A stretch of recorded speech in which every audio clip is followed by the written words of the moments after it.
This is a video for people who think that the High Republic is replacing the Old Republic. If you've looked online, you've probably come across the idea that the High Republic is Disney's version of the Old Republic, and it's easy to see why that might be the case. After all, ever since the separation of Canon's and Legends continuity, it's always been a point of concern as to what elements should be a part of the canon universe and what not. But that being said, if you're a fan of the High Republic, you probably already know that the High Republic is in fact by no means replacing the Old Republic. I want to be clear, I love the Old Republic. I think it's one of the most fascinating time periods in the Star Wars universe. The idea of hundreds of Sith clashing against hundreds of Jedi is such an exciting thought. I played KOTOR, I played SWOTOR, and safe to say, the Old Republic is a very fascinating place with some incredible characters ranging from Revan to Kreia to Darth malgus. In the past, the Old Republic has provided much more context and fleshing out for the later trilogies. After all, it was the Old Republic that gave us the Sith and Jedi code. So I want to be very clear that I do love the Old Republic. So if you're worried that the High Republic is replacing the Old Republic, I'm here to put your worries to bed.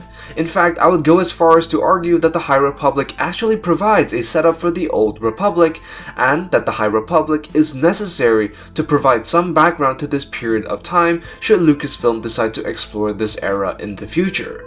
Throughout all the High Republic stories, the Jedi actually make frequent references to a bygone era of war against the Sith.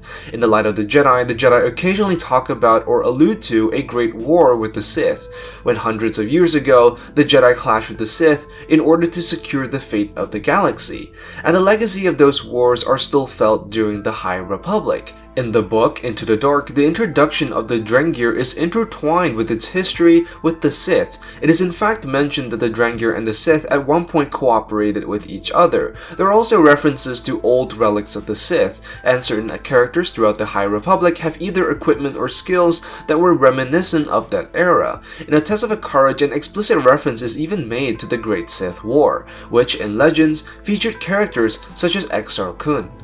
Additionally, if you take into consideration that Darth Bane, which was reintroduced in the Clone Wars series, isn't around during the time of the High Republic, then you can pretty much conclude that he must have existed in an earlier time period.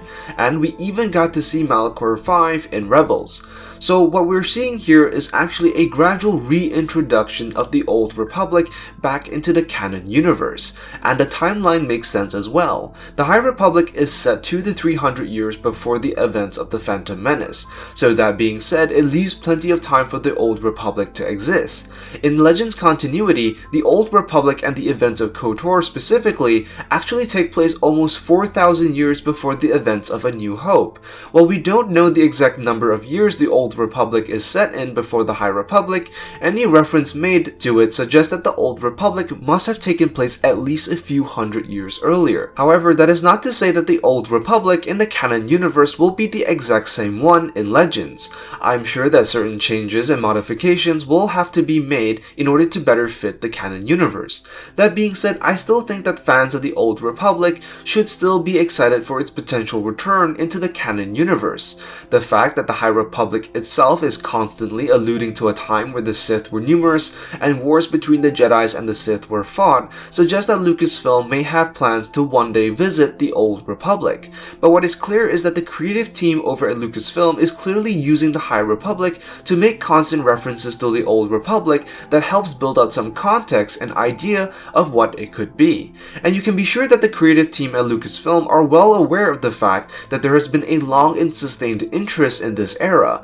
After all, SWOTOR and KOTOR continue to have loyal fan bases that have continued to keep this period alive. And there is evidence for Lucasfilm's eventual shift in focus. The reintroduction and re-release of some Legends classics such as the Darth Bane series suggests that there might be something in the works for the Old Republic.